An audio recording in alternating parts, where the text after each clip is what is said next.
How to fix TikTok following too frequently problem. Are you seeing the error following too frequently on TikTok? Don't worry, here's how you can fix it.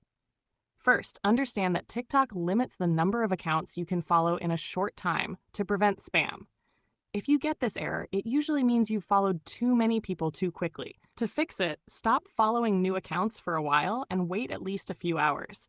Make sure you follow people gradually, instead of doing it all at once. Also, avoid using third-party apps or bots that claim to increase followers, as TikTok can block your actions if it detects unusual activity. If the problem continues, log out and log back into your account, or clear the TikTok app cache from settings.